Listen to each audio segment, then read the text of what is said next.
اس لیے قرآن کریم نے بار بار للکارا اور فرمایا افلم یہد لہم کم اہلکنا قبلہم من القرون،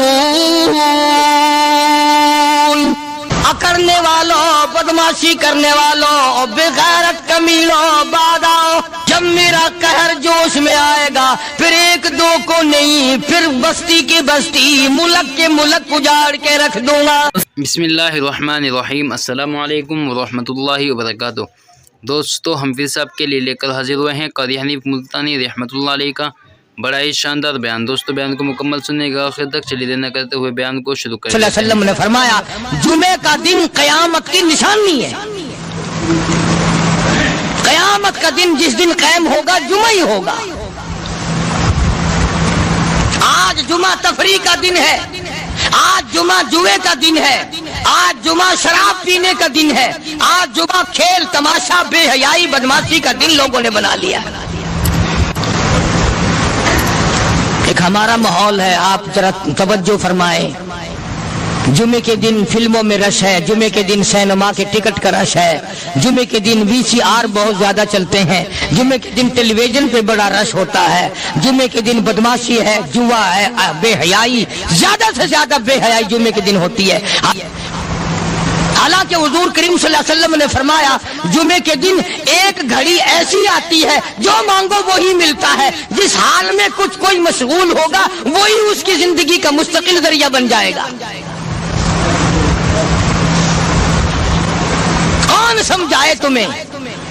کس کے اندر طاقت اور جرأت ہے کہ قوم کے دھارا پھیر سکے اور قوم کے رخ کو پھیر سکے؟ کون پھیر سکتا ہے؟ اس لیے قرآن کریم نے بار بار للکارا اور فرمایا افلم یہد لہم کم اہلکنا قبلہم من القرون، اکڑنے والوں، بدماشی کرنے والوں، بغیرت کمینوں، بعد آؤ، جب میرا قہر جوش میں آئے گا پھر ایک دو کو نہیں، پھر بستی کی بستی، ملک کے ملک اجاڑ کے رکھ دوں گا۔ افلم یہد لہم کم اہلکنا قبلہم من القرون،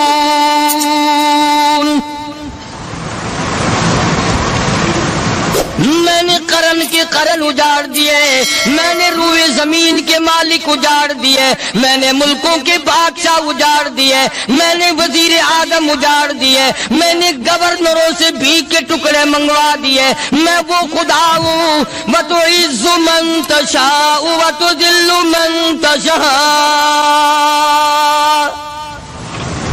بِيَدِكَ الْخَيْرُ إِنَّكَ عَلَى كُلِّ شَيْءٍ قَدِيرٌ۔ سارا نظام میرے ہاتھ میں ہے۔ تبارک الذی بیدہ الملک، برکتیں میرے پاس ہے، رحمت میرے پاس ہے، خیر میرے پاس ہے، بھلائی میرے پاس ہے، سلامتی کے خزانے میرے پاس ہے، امن کے خزانے میرے پاس ہے۔ وہو علی بیدہ الملک، ملک میں راج میرا، وہو علی کل شیء قدیر، ذرے ذرے پہ قبضہ میرا، پتے پتے پہ قبضہ میرا، پہاڑ کی ایک ایک کنکر پہ قبضہ میرا، سمندر کے قطرے قطرے پہ قبضہ میرا۔ تو ہوتا کون آکڑ کرنے والا؟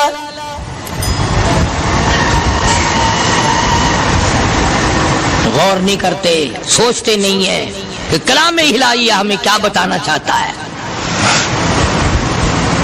جناب عثمان رضی اللہ تعالیٰ عنہ فرماتے ہیں اور لوگوں، میں نے ساری زندگی گزار دی، اسلام کے بعد جس دن سے میں نے کلمہ پڑھا آخری دم تک کوئی جمعہ ایسا نہیں، کوئی جمعہ ایسا نہیں گزرا اللہ کے نام پر میں نے ایک غلام خرید کے آزاد نہ کیا ہو۔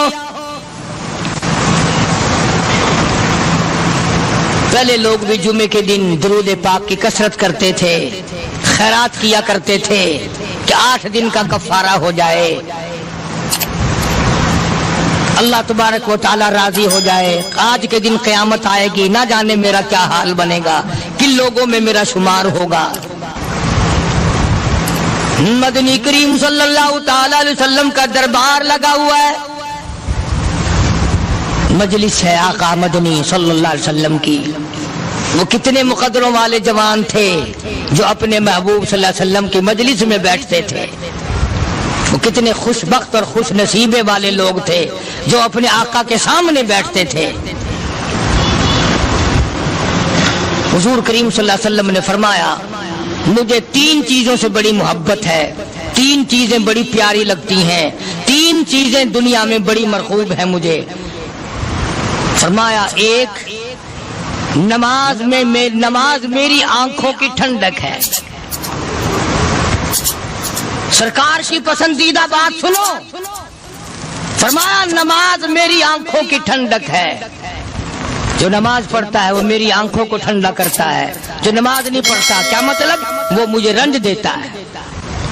اور جامع ترمذی میں ایک حدیث موجود ہے، ارشاد ہے حضور کریم سب کہہ دو صلی اللہ علیہ وسلم کا، فرمایا کہ ہر پیر کے دن، ہر جمعرات کے دن ہر امتی کا نامہ اعمال میرے سامنے پیش کیا جاتا ہے۔ ہر امتی کا اعمال نامہ سرکار کے سامنے کر دیا جاتا ہے، تیرے فلاں امتی کا یہ عمل ہے۔ ذرا مسجد میں بیٹھے ہو، قبلے کی طرف منہ کیے بیٹھے ہو، لوگوں سوچو تو صحیح ہمارے اعمال نامے دیکھ کر آقا کو کتنا رنج ہوتا ہوگا، ہمارے کردار دیکھ کر، ہماری روح سیاہی کو دیکھ کر آقا کو کتنا رنج پہنچتا ہوگا صلی اللہ علیہ وسلم۔ ارے ہم نے حضور کی ذات اقدس کو رنج پہنچایا، پریشانی پہنچائی، تکلیف پہنچائی، پرواہ نہیں کرتے نمازوں کی، نوجوان بھی بوڑھے بھی حج کر کے بھی نماز پڑھتے لوگ، اور اب تو ویسے بھی دانا بینا لوگ ہیں۔ تو آپ نے ارشاد فرمایا کہ میری آنکھوں کی ٹھنڈک نماز میں ہے، 3 چیزیں مجھے پیاری ہیں پوری دنیا میں، 3 چیزیں پسندیدہ ہیں میری۔ سب سے پہلی فرمایا نماز میری آنکھوں کی ٹھنڈک ہے، قرۃ عینی فی الصلاۃ او کما قال النبی صلی اللہ علیہ وسلم۔ فرمایا جس آدمی، جس امتی کا یہ دل کرے کہ میں نبی کی آنکھ ٹھنڈی ہو، اسے چاہیے کہ نماز پابندی سے پڑھے۔ دوسرا فرمایا وفادار عورت مجھے بڑی پسند ہے۔ حضور کریم صلی اللہ علیہ وسلم نے فرمایا وفادار عورت، ہائے ہائے ہماری ماؤں سے زیادہ وفادار کون ہوں گی؟ جناب عائشہ صدیقہ رضی اللہ تعالیٰ عنہ فرماتی ہیں کالی کملی والے کے گھر میں 3 مہینے چولہے میں آگ نہیں جلتی تھی۔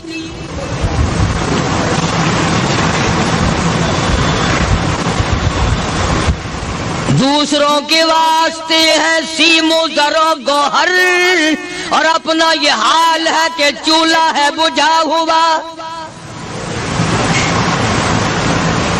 جناب عائشہ صدیقہ رضی اللہ تعالیٰ عنہ فرماتی ہیں ہمیں 24 گھنٹے میں 1 پانی کا پیالہ اور 1 کھجور کا دانہ ملا کرتا تھا۔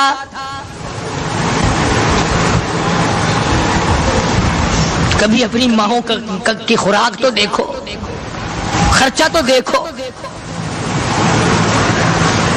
اور اگلی بات سنو تو حیران ہو جاؤ۔ جناب عائشہ صدیقہ رضی اللہ تعالیٰ عنہ فرماتی ہیں اس پیالے اور کھجور کی قدر بھی تب ہوئی جب وہ بھی نہ ملی۔ پیسوں کو برباد کرنے والوں، بے قدری کرنے والوں، ذرا سوچو تو صحیح کہ کیا گھر ہے محمد عربی سب کہہ دو صلی اللہ علیہ وسلم کا۔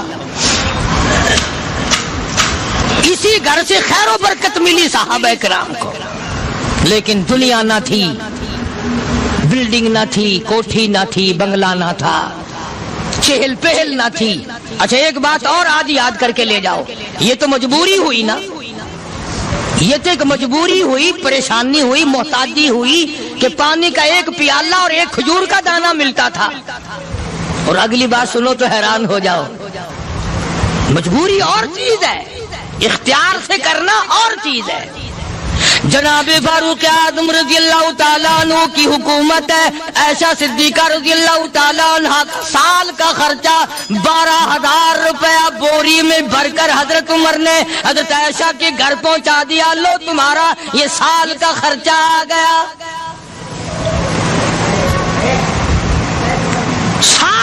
پرچہ حضرت عمر رضی اللہ تعالیٰ عنہ نے جناب عائشہ صدیقہ رضی اللہ تعالیٰ عنہ کے پاس بھیجا. اتنا بڑا بورا بھر کر آیا. اللہ غنی، بجائے خوش ہونے کے، بجائے مچلنے کے، بجائے فخر کرنے کے، اپنی خادمہ سے فرمانے لگی، حضرت عائشہ خادمہ سے فرمانے لگی، میں نے تو اپنے محبوب صلی اللہ علیہ وسلم کے پیٹ پہ پتھر دیکھے، میں نے تو کالی کملی والے کو فاقے کرتے دیکھا. خادمہ سے فرمانے لگی، اس بوری کے میرے درمیان میں کپڑا لٹکا دے، میری آنکھ دیکھنا گوارا نہیں کرتی، میری آنکھ دیکھنا بھی گوارا نہیں کرتی. اس نے کپڑا لٹکا دیا. اس کے بعد خادمہ سے فرمانے لگی، مدینے میں اعلان کراؤ، جس کو خیرات چاہیے وہ عائشہ کے دروازے سے آ کے لے جائے رضی اللہ تعالیٰ عنہ. سارے مدینے میں اعلان ہوگا، خیرات لینے والے آ جاؤ. شیئر ضرور کرے. ایک اور بات تھی اس وقت میں، ضرورت مند جاتا تھا، یہ نہیں کہ ٹیبک میں ہزاروں روپیہ پڑا ہوا پھر بھی مانگ کے کھانا ہے، جیب میں ہزاروں روپیہ پھر بھی مانگنا ہے، پلے سے نہیں کھانا. کہ جتنے بھیک مانگے ہیں نا، بھیک مانگنے والے، 1 کروڑ روپیہ دے دو انشاءاللہ شام کو پھر بھی مانگے گا. اس کے مقدر میں بھیک مانگنا ہے. فرمانے لگی کچھ نہیں ہے. وہ خادمہ کہنے لگی کچھ نہیں ہے. اب وہ خادمہ کہنے لگی کہ اگر 1 ٹکے کا گوشت منگوا لیتی تو تم بھی اپنا روزہ کھول لیتی، گوشت سے میں بھی کھا لیتی. کیا جواب دیا اما عائشہ صدیقہ رضی اللہ تعالیٰ عنہ نے؟ فرمانے لگی، اب تانا دینے سے کیا فائدہ، تو نے اس وقت یاد کیوں نہیں دلایا؟ اس لیے میں نے یہ واقعہ سنا دیا کہ پہلی بات سن کر کے تو آپ لوگوں کے دل میں بھی یہ بات آئی ہے نا کہ جی مجبوری ہے، چوری تو وہ کرنے سے رہی بیچاری. پریشانی جو ہوئی، غربت جو ہوئی، تنگی جو ہوئی، چلو پانی کا پیالے پہ گزر کیا. اور نہیں، یہ حضرات اختیاری بھی فاقہ کرتے تھے. اب 12,000 آیا اور افطار کرنے کے لیے چھچوا رہے، کھجور بھی نہیں. اور ہم تو خدا جانے کب کب تک کا انتظام سوچتے ہیں، پوتے پوتیوں تک کا انتظام جب تک نہ کر لیں اور اولاد در اولاد تک کا انتظام نہ کر دیں، اس وقت تک ہماری تسلی تو ہوتی نہیں. اسی کو مجذوب نے بڑے عجیب طریقے سے سمجھایا، کہتا ہے کہ آنے والی کس سے ٹالی جائے گی، آنے والی کس سے ٹالی جائے گی، اور جان ٹھہری جانے والی جائے گی، روح رگ رگ سے نکالی جائے گی، تجھ پہ ایک دن خاک ڈالی جائے گی. تیرے رشتہ دار عزیز اقربا دھڑا دھڑ مٹی پھینک کے ایسے آئیں گے گویا تجھے پہچانتے بھی نہیں. بڑی بڑی عجیب باتیں کہی مجذوب علیہ رحمت نے. اللہ کی رحمت نازل ہو اس کی قبر مبارک پہ، آمین کا. کہتا ہے سب کی سب ہیں راہ روے کوئے فنا، سب چل رہے ہیں فنا کی طرف.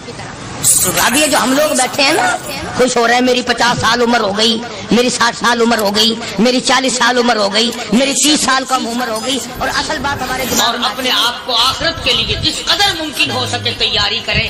آج کل بڑی رات ہے، سویرے اٹھو، کم سے کم صبح و شام ہر آدمی 1 تسبیح درود شریف کی، 1 تسبیح استغفار کی، اور 1 تسبیح تیسرے کلمے کی. یہ تو کم سے کم ہو ہی جائے.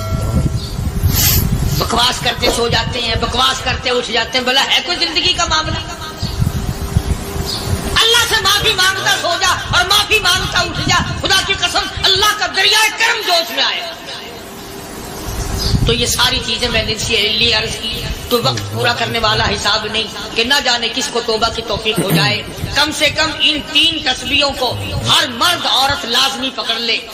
1 تسبیح درود شریف کی، 1 تسبیح سبحان اللہ والحمدللہ ولا الہ الا اللہ واللہ اکبر ولا حول ولا قوۃ الا باللہ العلی العظیم، اور 1 تسبیح استغفر اللہ الذی لا الہ الا هو الحی القیوم واتوب الیہ، یا استغفر اللہ ربی من کل ذنب واتوب الیہ، اور 1 تسبیح درود شریف کی اللہم صلی علی سیدنا مولانا محمد وعلی آل سیدنا مولانا محمد مبارک وسلم وصلی علیہ. جب 1 مرتبہ درود بندہ پڑھے گا 10 بار اللہ کی رحمت آئے گی، 10 گناہ معاف ہوں گے، 10 درجے بلند ہوں گے، 10 خطائیں معاف کر دی جائیں گی. تو کتنا بڑا اجر ہے. خصوصاً بوڑھوں کو چاہیے کہ وہ گپوں میں اپنا وقت خراب نہ کریں. خدا کی قسم قبر میں جانے کے بعد تجھے ایک سانس کی مہلت نہیں. پر مجھے اس بات کا افسوس ہے کہ آپ لوگ پورا مضمون سننے کی کوشش نہیں کرتے، بلکہ بعض لوگ بالکل اخیر میں سر سے، ایک ہے جمعے کی فضیلت حاصل کرنا، ایک ہے جمعہ پڑھنا، ایک ہے سیرو لہاؤنا، اس میں بڑا فرق ہے. ایک ہے سر سے اتارنا اور ایک ہے اس کی فضیلت کا حاصل کرنا. حدیث پاک میں آتا ہے کہ جمعے کے دن فرشتے دروازے پہ کھڑے ہو کر کے حاضری لگاتے ہیں. ہاں، اللہ صاحب مل کی ٹیکسٹائل مل کی حاضری کا تو پتا ہے، مسجد کی حاضری کا کوئی پتا نہیں. اگر دیر ہو جائے تو وہ گیٹ کیپر واپسی کر سکتا ہے، اگر دیر میں آیا تو یہ فرشتہ نہیں کہتا، لانتی ہوا پیچھے سے. بہت مدت کی بات ہے، علامہ یوسف بن نور رحمۃ اللہ علیہ زندہ تھے. میں کراچی تھا تو حضرت نے مجھے فرمایا کہ جمعہ ہمارے یہاں پڑھا دو. اب کے میری والی وہ جمعہ پڑھاتا تھا ان دنوں میں. تو میں جب گیا تو ہم ایک چھوٹے سے دروازے سے داخل ہونے لگے. ایک پٹھان کہنے لگا پرلے دروازے سے چلو، میں بھی ادھر سے جاتا ہوں. میں نے کہا کیوں؟ کہنے لگا فرشتہ ادھر رجسٹر لیے کھڑا ہے، تم ادھر سے گھس جاؤ گے تمہارا حاضری نہیں لگے گا. وہ کہنے لگا فرشتہ بڑے گیٹ پہ کھڑا ہے، ادھر چلو. تو کم سے کم اس پٹھان کا تو یہ عقیدہ ہے کہ فرشتہ کھڑا ہے، اور تمہارا خیال یہ ہے کہ جمعے کے دن نہ فرشتہ ہے نہ خدا ہے، کوئی بھی نہیں ہے. اس لیے سیرت النبی صلی اللہ علیہ وسلم کا عنوان شروع ہوگا. وقتی آؤ پورا مضمون سنو تاکہ لطف آئے، دل و دماغ بنے. اور عقیدہ میں نے تمہیں بتا دیا، لا الہ الا اللہ، خدا کے سوا الہ کوئی نہیں، مشکل کشا کوئی نہیں، پیدا کرنے والا کوئی نہیں، فصل میں، دکان میں، کارخانے میں اس کے سوا برکت دینے والا کوئی نہیں. اور یہ بات بتائی کس نے؟ محمد الرسول اللہ صلی اللہ علیہ وسلم. ہمارے نبی حضرت محمد الرسول اللہ صلی اللہ علیہ وسلم نے ہمیں یہ بات بتائی. خدا کے بعد خدا کوئی نہیں، مصطفیٰ کے بعد نبی کوئی نہیں. حضور صلی اللہ علیہ وسلم کے بعد کوئی کسی قسم کا جو نبوت کا دعویٰ کرے وہ کافر ہے، دجال ہے، بے ایمان ہے، وہ خنزیر سے بدتر ہے جو میرے آقا کے ختم نبوت کے تاج کو ہاتھ لگائے گا. فرمایا لہم قلوب لا یفقہون بہا. اللہ پاک جل شانہ فرماتے ہیں جس کا دل قرآن کریم سمجھنے کا عادی نہیں. لہم قلوب لا یفقہون بہا، جس کا دل قرآن سمجھنے کے لیے تیار نہیں. وَلَهُمْ أَعْيُنٌ لَا يُبْصِرُونَ بِهَا، جس کا کان اللہ کا قرآن سننے کے لیے تیار نہیں. أَمْ لَهُمْ آذَانٌ لَا يَسْمَعُونَ بِهَا، أَمْ لَهُمْ آذَانٌ يَسْمَعُونَ بِهَا، جس کا کان خدا کا قرآن سننے کو تیار نہیں. خدائی فیصلہ سنو، اللہ کے قرآن کا فیصلہ سنو، اللہ کے کلام کا فیصلہ سنو. جس کا کان میرا کلام سننے کے لیے تیار نہیں، جس کو میرا قرآن سن کے مزہ نہیں آتا، جس کو میرا کلام سن کے حلاوت نہیں آتی، جس کو میرا کلام سن کے لذت نہیں آتی، جس کی روح تازی نہیں ہوتی، جس کو لطف نہیں آتا، جس کو کیف نہیں آتا، جس کو سرور نہیں آتا، جو میرا قرآن سننے کو تیار نہیں، جو میرا قرآن آنکھوں سے دیکھنے کو تیار نہیں، جو میرا قرآن سننے سمجھنے کے لیے تیار نہیں. آؤ پھر خدائی فیصلہ سنو. فرمایا اولئک کالانعام.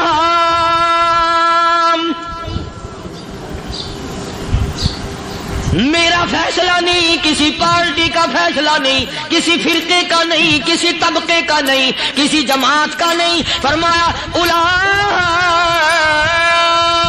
الانعام. پیدا کرنے والا مالک و خالق کہتا ہے مجھے اپنی کبریائی کی قسم یہ سارے جانور ہیں.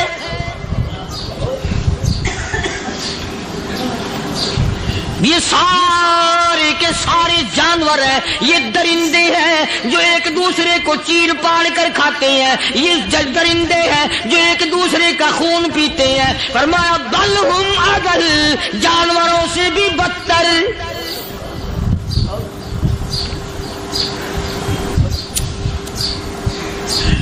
جس کے دل میں قرآن سن کر ترس نہیں، جس دل میں رحم نہیں، اپنے سے کمزور دیکھ کر جس کے دل میں شفقت نہیں، مہربانی کا مادہ نہیں. فرمایا وہ کوئی بندہ ہے، وہ تو جانور ہے. اور خدا قسم میں آ گیا، فرمایا بل ہم اضل، اس سے بھی بدتر. اللہ والے جو ہیں وہ ان خصلتوں کو دور کراتے ہیں، اور وہ آدمی کے مزاج اور دل میں سے ایسی چیزیں نکالتے ہیں جو اس کی بربادی کا ذریعہ بنتا ہے. دل کی بیماریوں کا کسی کو فکر نہیں.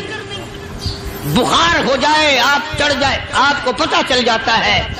نزلہ ہو جائے، آپ کو پتہ چل جاتا ہے. کھانسی ہو جائے، پتہ چل جاتا ہے. دل کی بیماریوں کا کیا پتہ چلے؟ صحابہ کرام رضوان اللہ تعالی علیہ مجمعین کی جماعت کے اللہ پاک کے محبوب حضرت محمد الرسول اللہ صلی اللہ تعالی علیہ وسلم نے دلوں کی صفائی کی. پہلے لوگ جھونپڑیوں میں، کچے کوٹھوں میں رہتے تھے، نہ اتنی صفائی تھی، نہ اتنی ترقی تھی. آج برتنوں کی صفائی دیکھو، کپڑوں کی صفائی دیکھو، مکان کی صفائی دیکھو، رات دن بس اسی دھندے میں لگے ہوئے. سارا دن برتن دھونے سے فرصت نہیں، سارا دن کپڑوں کے بناؤ اور سوار میں فرصت نہیں. تو اللہ والے ایسے موقع پر بڑی عجیب بات کہتے ہیں. وہی مجذوب ہے، مجذوب علی رحمت کہتے ہیں بظاہر تو ہر شے میں بے حد صفائی، بظاہر تو ہر شے میں بے حد صفائی، مگر دل میں ہے گندگی انتہائی. بظاہر تو ہر شے میں چہرے کی صفائی، بدن کی صفائی، نہ جانے کتنی قسم کا صابن ہے، نہ جانے کتنی قسم کے پاؤڈر ہے، نہ جانے کتنی قسم کے شیمپو ہیں، نہ جانے کتنی قسم کے کپڑے ہیں، کیا چال ڈھال ہے، کیا نئے نئے ڈیزائن ہے. مجذوب کہتا سب کچھ دیکھ لیا، بظاہر تو ہر شے میں بے حد صفائی، مگر دل میں ہے گندگی انتہائی. جس یار کی بیٹھک میں بیٹھ کے کھانا کھایا، جس رشتہ دار کی بیٹھک میں بیٹھ کے کھانا کھایا، اسی کی بہن کو دیکھ کر آبرو پہ ڈاکہ ڈالنے کا پروگرام ہے.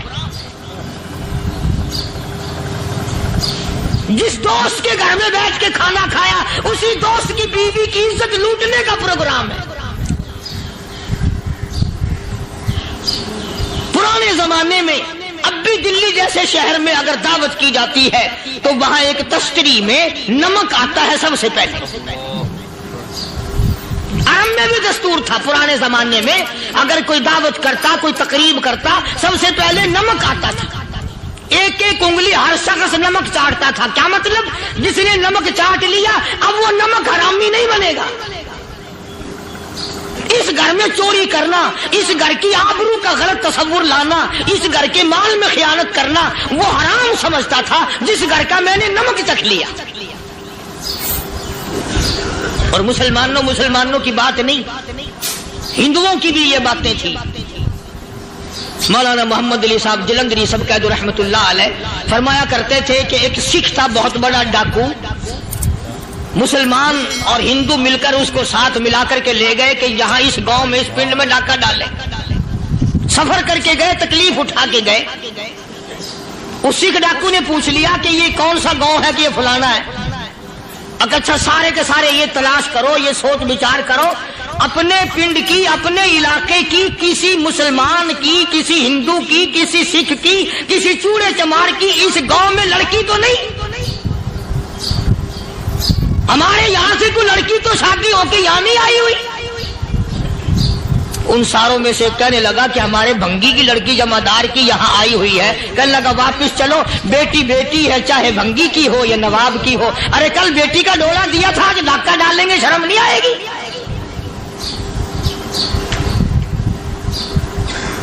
آج وہ تصور کہاں چلے گئے؟ اور ہم سب روتے پھرتے ہیں، سکون نہیں، سکون نہیں، اطمینان نہیں. ارے اطمینان آئے گا کیسے؟ ہمارے دل بے ایمان ہے، نیتیں خراب ہے، آئے گا کہاں سے؟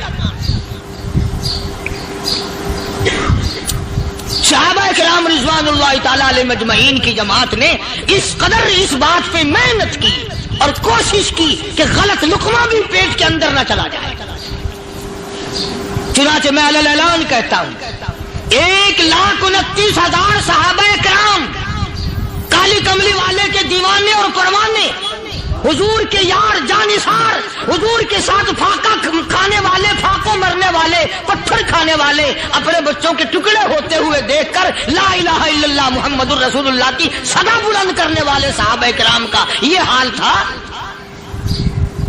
پیدل سفر کر کے جاتے تھے یہودی عیسائی، شام نکل گئے، فلسطین نکل گئے، ہندوستان آ گئے، 2 سال لگ جاتے تھے. اپنی جوان بیٹیوں کو مسلمانوں کے گھروں میں چھوڑ کے آ جاتے تھے. کبھی نگاہ نبوت نے جن کو رنگ دیا تھا، کبھی کسی صحابی پہ ذرہ برابر الزام نہیں لگا. ان یہودیوں کا، ان عیسائیوں کا یہ عقیدہ تھا کہ محمد صلی اللہ علیہ وسلم کے جو غلام ہیں ان کی نگاہ بھی پاک ہے، ان کے دل بھی پاک ہیں، ان کے ارادے بھی پاک ہیں، ان کے ہاتھ بھی پاک ہیں.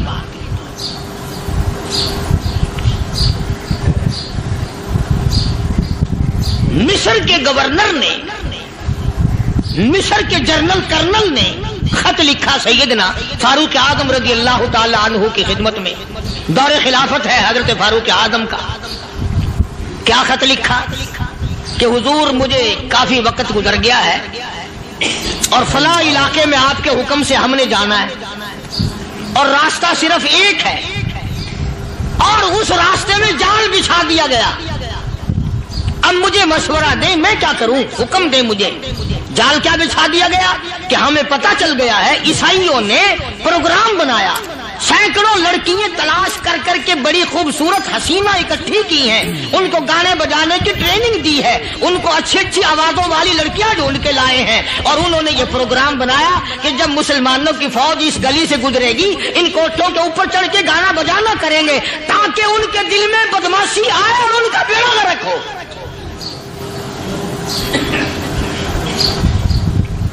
کبھی کافر کا یہ عقیدہ تھا کہ مسلمان کا دل بگڑا تو یہ گیا، اس کی نیت میں خرابی آئی اور یہ تباہ ہوا. جناب فاروق اعظم رضی اللہ تعالیٰ عنہ نے اسے یہ خط نے لکھا کہ تو قرآن پڑھا کر، تو نفل پڑھا کر.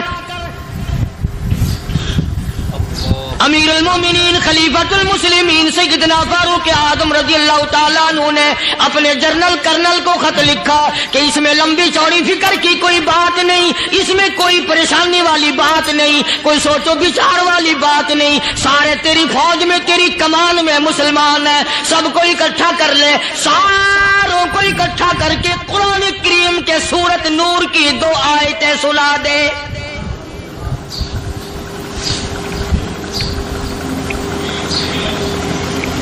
یہ بھی نہیں فرمایا کہ سزا سناؤ، اتنے کوڑے لگیں گے، جو خلاف کرے گا یوں قید ہوگی، یہ کورٹ مارشل کر دیا جائے گا، کچھ نہیں. جناب فاروق اعظم رضی اللہ تعالیٰ عنہ کی رائے دیکھو، ان کے خیال میں قرآن کریم میں اتنی بڑی طاقت ہے، اتنی بڑی عظمت ہے، اتنی بڑی کرامت ہے، کلام الہی میں اتنا بڑا شرف ہے. اعلان کر دیا، فرمایا اپنے کرنل کو ساری فوج کو، لشکر کو اکٹھا کر کے قرآن کریم کی فلاں فلاں آیت سنا دے.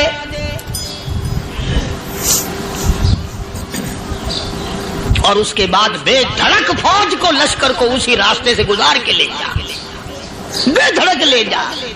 ہائے کبھی قرآن کی 2 آیتوں سے کام بن جاتا تھا، اب سارے قرآن سے میرا تیرا کام نہیں بنتا. قصور قرآن کا نہیں ہے، یہ میرا تیرا ہے. یہ تو اتنی وفادار کلام ہے، اتنی پاک کلام ہے، خدا کی قسم. ہزاروں رجسٹروں کے گتے، ہزاروں چائے کے ڈبے، ہزاروں مٹھائی کے ڈبے، لاکھوں کروڑوں دوائیوں کے ڈبے گندے نالوں پہ، کوڑیوں پہ، روڑیوں پہ پڑے ہیں، اور جس گتے نے قرآن کے ساتھ یاری لگا لی، خدا کی قسم کوئی آدمی بغیر وضو اس گتے کو بھی ہاتھ نہیں لگا سکتا. ہزاروں نہیں لاکھوں کپڑے مارکیٹ میں پڑے، پر جس کپڑے نے قرآن سے یاری لگا لی، جو کپڑا جسدان بن کر قرآن پہ چڑھ گیا، لوگ اس کو بھی چومتے ہیں اور چومنا چاہیے۔ یارو کپڑے نے قرآن سے یاری لگائی تو کپڑا عظمت والا بن گیا، گتے نے یاری لگا لی تو گتا بن گیا۔ ہزاروں قسم کے کاغذات روزانہ ذلیل ہوتے پھرتے ہیں، جس کاغذ پہ قرآن لکھا گیا وہ عظمت پا گیا، جس سیاہی سے قرآن لکھا گیا وہ سیاہی عظمت والی بن گئی۔ ارے اگر مسلمان قرآن کو اپنے اندر پیدا کر لے، اس کی عظمت کو بسا لے، اس کو اپنا لاہ عمل بنا لے، اس کو اپنے سر پہ رکھ لے، تو کیا یہ بندہ قرآن کے ساتھ وفاداری کرے تو قرآن کیا خیال ہے قرآن بے وفائی کر دے گا؟ یقین نہیں، یقین اصل بات اعتقاد کی ہے۔ یقین کا تو یہ عالم بنا ہوا ہے کہ اگر کوئی چوری کا معاملہ ہو جائے اور کسی پر شبہ ہو، اگر اسے کہو کہ قرآن اٹھا دے تو دیر نہیں لگائے گا، اور اگر کہے کہ فلانی خانگاہ کا کنڈا مار دیا تو یہ کام میں نہیں کرتا۔ خانگاہ کے کنڈے پہ ایمان ہے، قرآن پہ ایمان نہیں۔ اس پر یقین ہے کہ پیر اندھا کر دے گا، اور یہاں یقین نہیں کہ جس خدا نے پیدا کیا اگر میں نے جھوٹا قرآن اٹھایا تو وہ برباد کر دے گا۔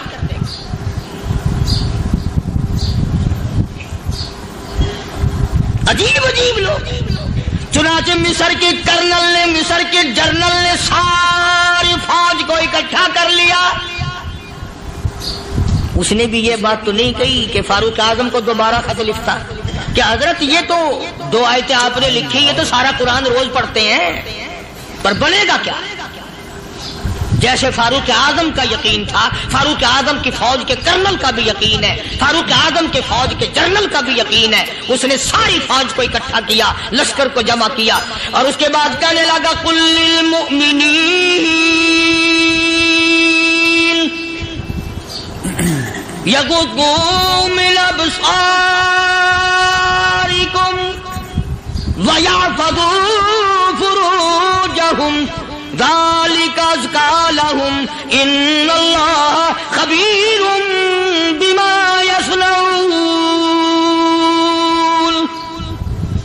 او لوگو، خدا تمہیں کہتا ہے اپنی آنکھوں کی حفاظت کرو، اگر تمہاری نظریں غلط جگہ پڑی اپنی عزت کی حفاظت کرو، اپنی آبرو کی حفاظت کرو۔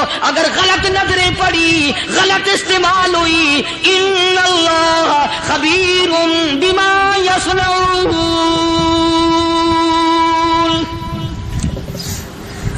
اللہ پاک تمہارے ساتھ ساتھ ہے، وہ ہر چیز کو دیکھتا جائے گا، وہ ہر چیز تمہاری دیکھے گا۔ چنانچہ تاریخ شاہد ہے، ابن حشام نے لکھا ہے، ابن خلدون نے لکھا ہے، اور کئی مورخین نے لکھا ہے کہ جب مسلمان جنرل نے، مسلمان کرنل نے اپنی فوج کو قرآن کی 2 آیتیں سنائی اور اس کے بعد حکم دیا چلو، تمام کا تمام لشکر چل رہا ہے، ادھر ڈھول بجا، دھماکے بجے، گانا شروع ہوا، گانا بجانا شروع ہوا، ساری فوج نکل گئی، سارا لشکر چلا گیا۔ لڑکیوں نے دیکھا کہ یہ تو ختم ہو گئے، نیچے آواز دے کے کہنے لگی اور جانے والوں یہ ساری فوج کئی اندھوں کی فوج تو نہیں؟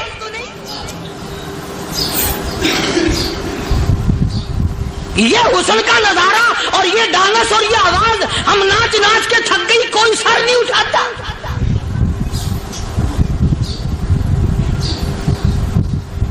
اور آج دیکھ لیں آپ، ہر گھر کے اوپر وہ لگا ہوا ہے ایریل، لعنت کا ایریل لگا ہوا ہے، لعنت کا ایریل۔ حاجیو تم کیا کہتے ہو کہ ہمارے گھر کا اس میں کیا بگڑے گا؟ خدا کی قسم وہ بگڑتا ہے، وہ دیمک لگتی ہے، وہ تباہی پھرتی ہے، تمہیں پتہ بھی نہیں چلتا۔ تم نے کیا سوچ رکھا ہے؟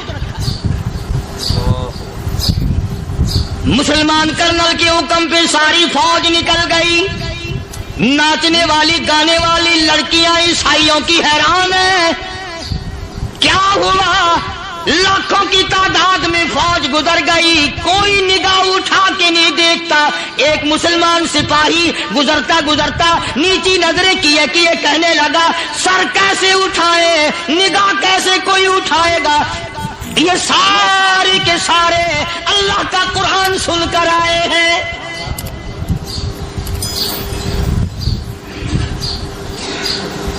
کیسے کوئی نگاہ اٹھائے گا؟